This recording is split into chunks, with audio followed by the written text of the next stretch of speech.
boa tarde. Vamos aqui então iniciando a análise da ação judicial de improbidade administrativa regulada nos artigos 17 seguintes da nossa 842992. Então, passando aqui direto para o quadro, olhem só.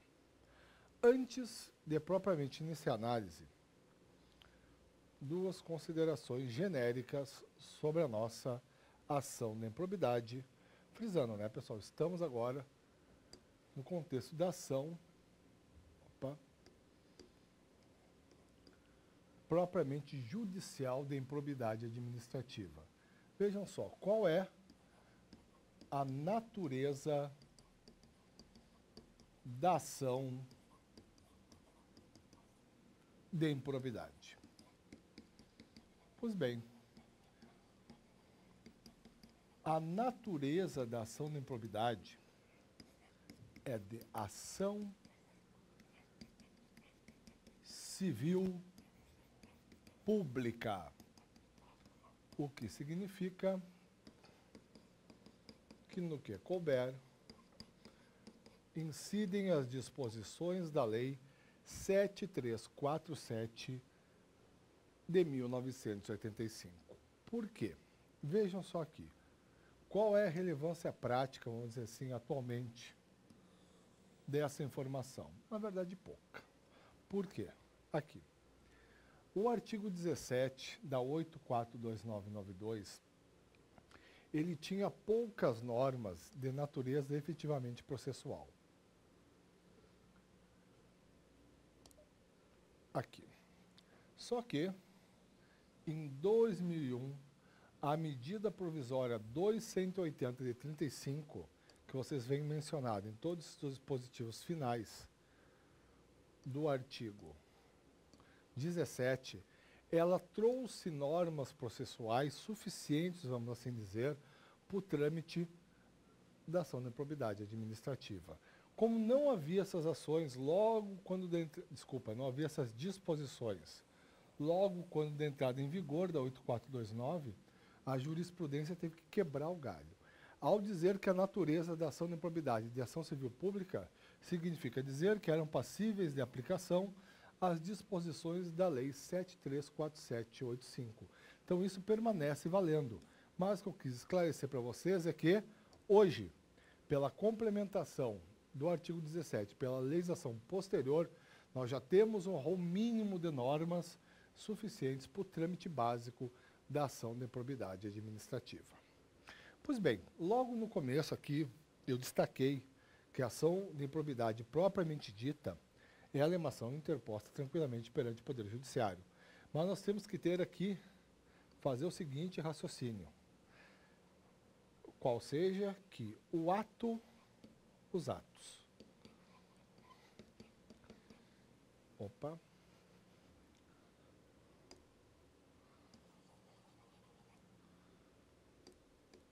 Que os atos de improbidade administrativa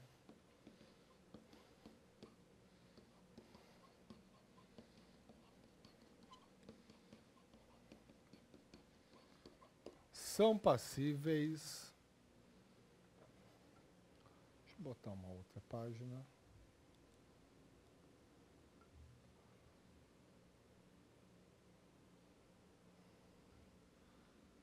São passíveis de apuração na própria esfera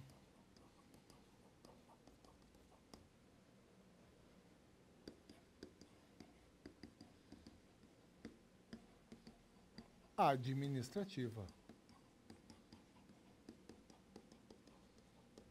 Vou botar assim, ficar meio feio, mas vai dar para me explicar. Com as respectivas, ou respectiva, conforme o caso, né, sanções. Então, vejam só. Nós analisamos ali no artigo 12 da 842992 a série de sanções passíveis de aplicação ao autor de um ato de improbidade administrativa. De longe, eu estou querendo afirmar que isso é possível na própria esfera administrativa. Eu estou falando que os atos de improbidade são passíveis de apuração na própria esfera administrativa, sem dúvida. Mas, nessa esfera, são passíveis de aplicação somente o quê? As sanções previstas na própria legislação que disciplina aquele processo administrativo. Então, por exemplo, um servidor federal acusado de improbidade administrativa, apurado isso na esfera administrativa, qual é a sanção respectiva? A pena de demissão. Perda da função pública. As demais sanções do artigo 12 são passíveis de aplicação tão só na esfera judicial.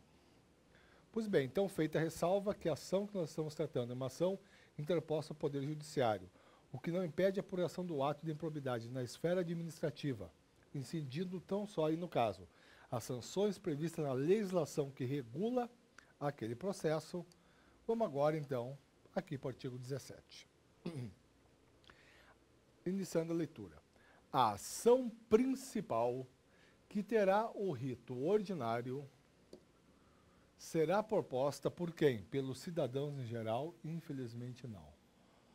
Pelo Ministério Público ou pela pessoa jurídica interessada, dentro de 30 dias da efetivação da medida cautelar. Qual medida cautelar? A princípio, a medida com a qual nós encerramos a aula anterior, a decretação do sequestro dos bens dos envolvidos no ato tipificado ou passível de tipificar como de improbidade administrativa. Então, vejam só. O Ministério Público ou a Procuradoria requereram ao juízo competente a decretação do sequestro. O juízo deferiu a petição, decretou a medida cautelar. Tranquilo. A partir daí, conta-se os 30 dias para interposição da ação principal, que é a ação de improbidade. Esse nome aqui, a ação principal é a ação de improbidade. A ação cautelar é acessória em relação a ela. Então, mas o juiz decretou a medida cautelar. Já inicia-se o cômputo do prazo de 30 dias? Não. Como está expresso aqui na lei, o prazo só inicia seu transcurso com a efetivação da medida cautelar. Então, a sistemática é simples. Decretada a medida cautelar, com sua efetivação, inicia-se o prazo de 30 dias para a interposição da ação de improbidade, dita aqui ação principal. Quem pode interpô-la? Apenas o nobre Ministério Público e a não menos nobre pessoa jurídica interessada. Quem é essa pessoa jurídica interessada? É aquela no âmbito do qual foi praticado o ato que pode caracterizar-se como de improbidade administrativa. Tranquilo. Seguindo aqui, parágrafo 1º, é vedada a transação, acordo ou conciliação nas ações de que trata o caput. Vejam só aqui. Deixa eu colocar aqui.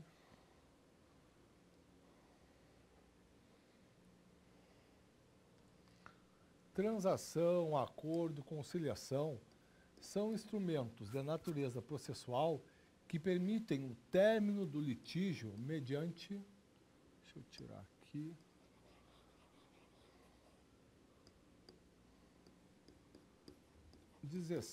Parágrafo 1º. Então, transação, acordo, conciliação são instrumentos processuais que permitem o término do litígio mediante concessões recíprocas entre as partes. E aí, a função do próprio magistrado vai ser apenas uma função de natureza, função final do processo, homologatória. Ele vai homologar o acordo, a transação, a conciliação, celebrada entre as partes da ação. Pois bem, a lei vedou o uso desses 3 institutos: transação, acordo, conciliação. Qual é a consequência? Boa questão de prova. Isso significa que a ação de improbidade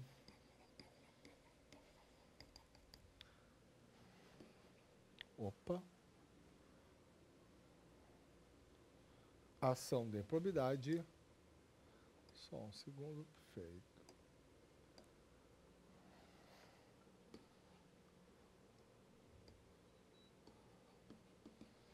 Será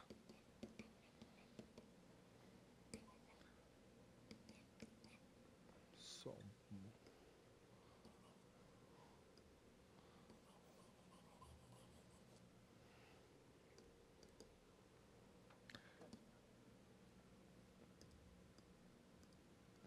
efetivamente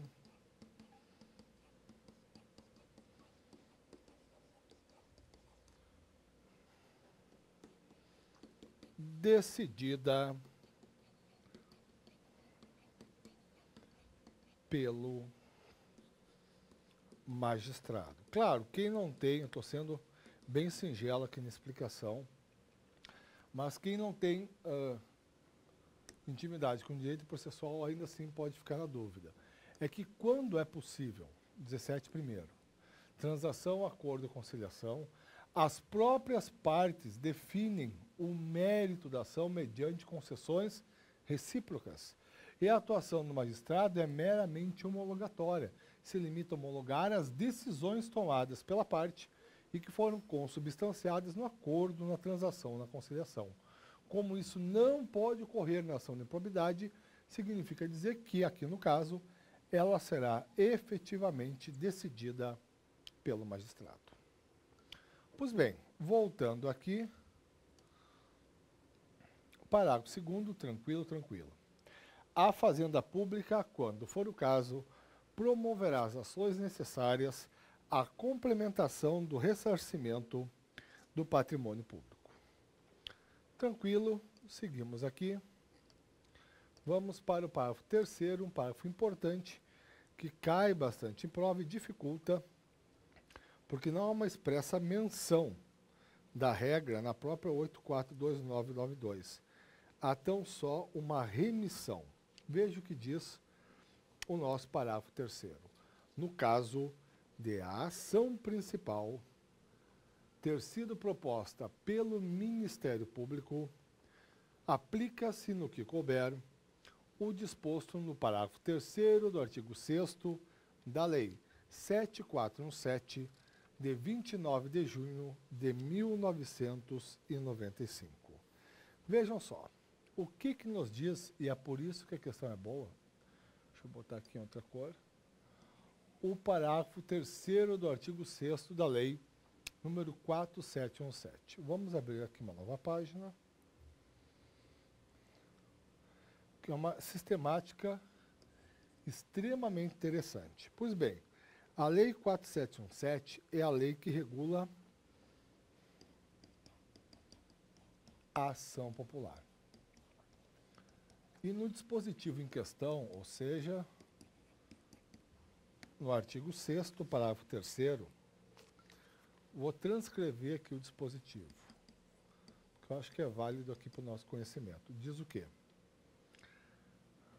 Botando só a síntese, a pessoa jurídica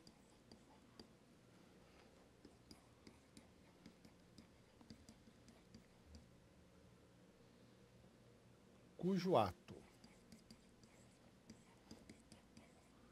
seja objeto de impugnação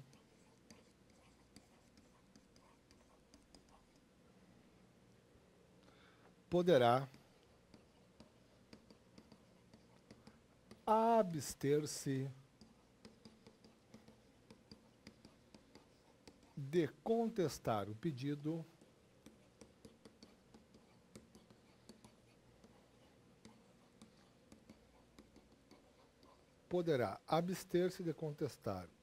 o pedido ou poderá atuar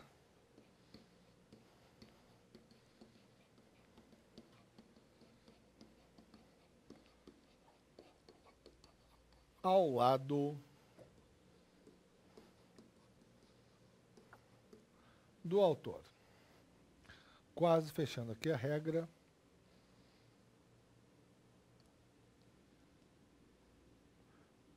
desde que isso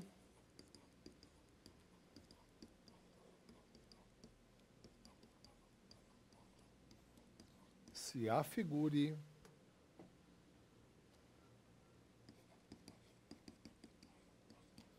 útil ao interesse público. Tem mais um pouquinho aqui, mas o coração da coisa já está aqui transcrito. Vamos entender então a sistemática. Olhem só, a primeira coisa para destacar é que essa regra só tem lógica. Quem pode mover ação de improbidade? O Ministério Público ou a pessoa jurídica em cujo âmbito foi produzido o ato que pode ser enquadrado como de improbidade administrativa. Então, o contexto dessa regra é quando o Ministério Público promove a ação. Pois bem, o Ministério Público promove a ação e, no primeiro momento, eu vou ter no polo passivo, diretamente na condição de réus, eu vou ter os agentes públicos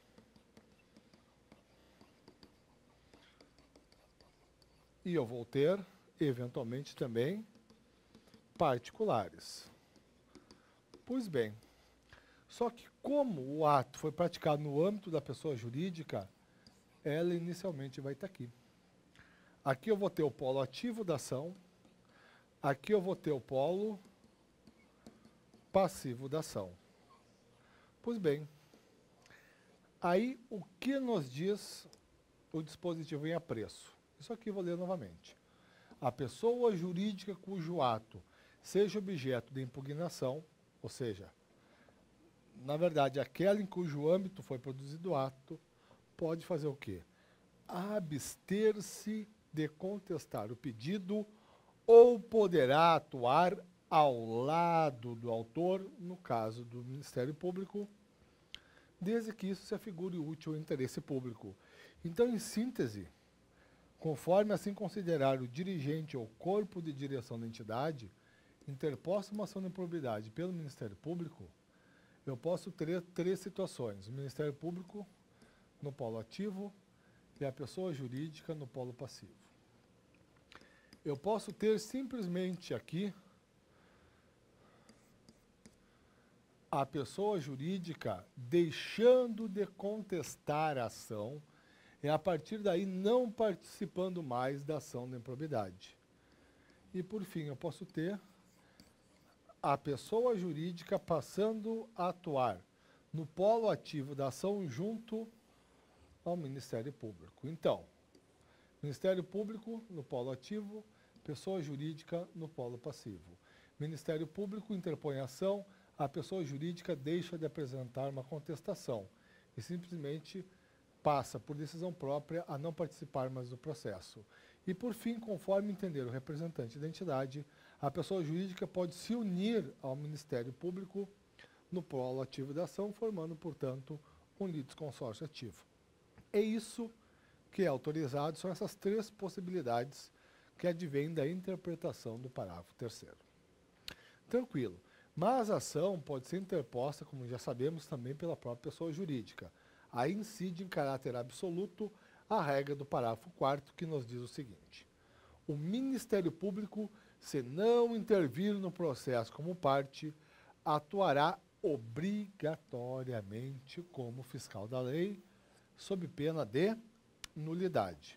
Ou seja, o Ministério Público, em síntese, ele sempre vai participar de uma ação de improbidade. Ou ele interpõe, ou, quando a ação é interposta, ele, sob pena de nulidade absoluta do processo, deve participar na condição de fiscal da lei.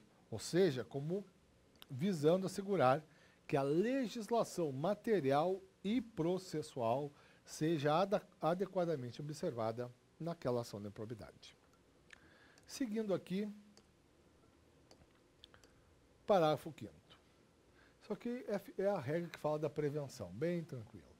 A propositura da ação prevenirá a jurisdição do juízo para todas as ações posteriormente intentadas que possuam a mesma causa de pedir ou o mesmo objeto. Tranquilo, é incidência do Instituto da Prevenção no que toca a ação de improbidade. Pois bem, Vamos aqui na sequência falando agora das regras de natureza propriamente procedimental. O que nos diz o parágrafo 6º? A ação será instruída com documentos ou justificação que contenham indícios suficientes da existência do ato de improbidade ou com razões fundamentadas da impossibilidade de apresentação de qualquer dessas provas, observada a legislação vigente, inclusive as disposições escritas nos artigos 16 a 18 do Código de Processo Civil. Vejam só, deixa eu seguir aqui no artigo 7º. Então, a ação será obrigatoriamente instruída com documentos ou justificação contendo indícios suficientes acerca da existência do ato de improbidade, ou com razões fundamentadas acerca do porquê da não apresentação de tais documentos ou da justificação. Na sequência, o que ocorre no processo? Iniciando a leitura. Estando a inicial em devida forma, o juiz mandará autuá-la e ordenará a notificação do requerido para oferecer manifestação por escrito que poderá ser instruída com documentos e justificações dentro do prazo de 15 dias. Na sequência, 8º, recebida a manifestação, o juiz, no prazo de 30 dias, rejeitará a ação se convencido na existência do ato de improbidade, da improcedência da ação ou da inadequação da via eleita. 9º. Recebida a petição inicial, será o réu e só agora será ele citado para apresentar contestação. Vejam só, para quem não tem, como eu já falei, intimidade com direito processual, isso aqui pode ficar um pouco no ar. Mas falando basicamente, olhem só. Geralmente, num processo civil, eu tenho a interposição da petição inicial e, de pronto, o juiz decide pela recepção ou não recepção da petição.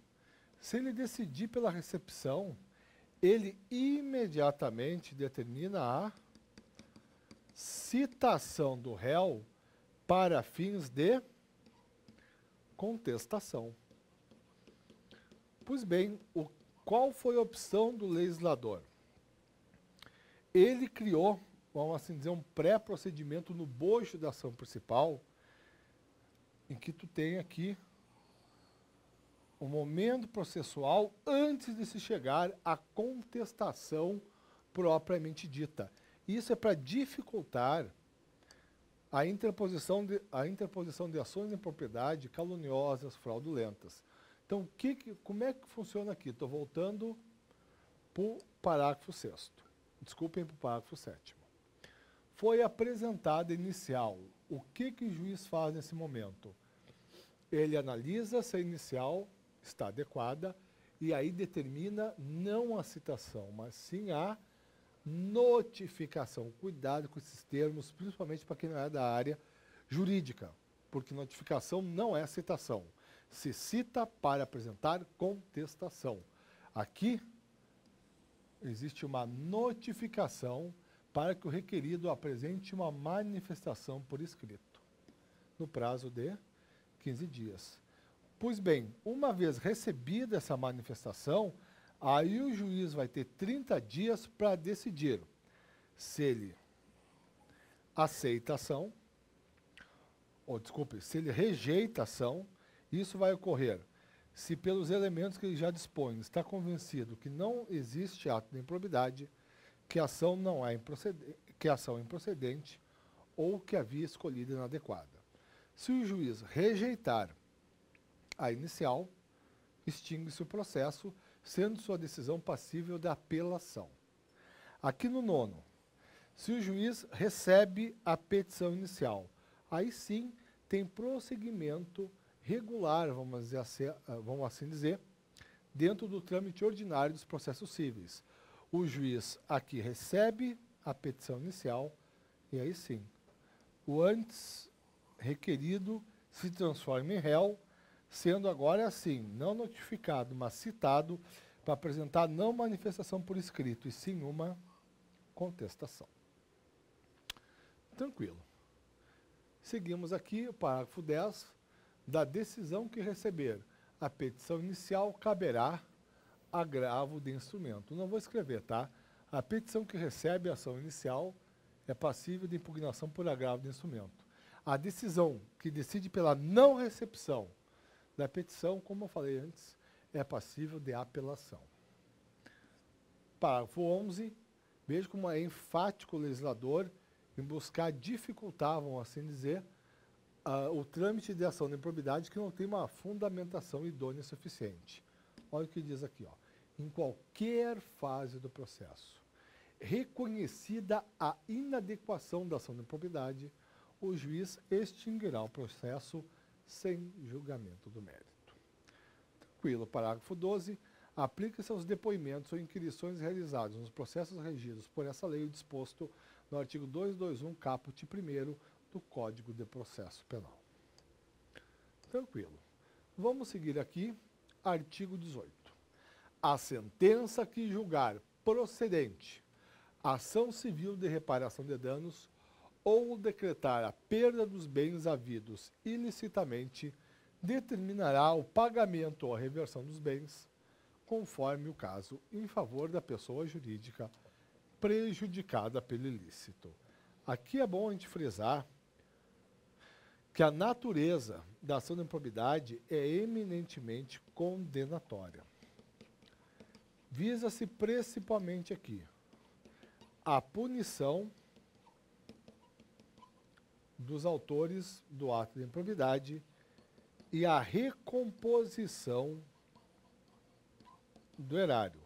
Ela não é desconstitutiva, não é objetiva a anular certo ato, e sim punir seus infratores e recompor o patrimônio público. Pois bem, na sequência aqui, chegamos no capítulo 6, que trata das disposições penais. Friso novamente, tá, pessoal? O ato de improbidade não se confunde com o ilícito penal. Vejam qual o crime a que está se referindo aqui o legislador no artigo 19. Constitui crime a representação por ato de improbidade contra agente público ou terceiro beneficiário quando o autor da denúncia o sabe inocente. Então, consegue-se comprovar essa situação, ou seja, que alguém interpõe, melhor dizendo, denuncia, faz uma representação que culmina numa imputação de ato de improbidade sem base legal, essa conduta se caracteriza como ilícito penal. Vejam só que aqui não é necessário que haja efetiva interposição da ação de improbidade.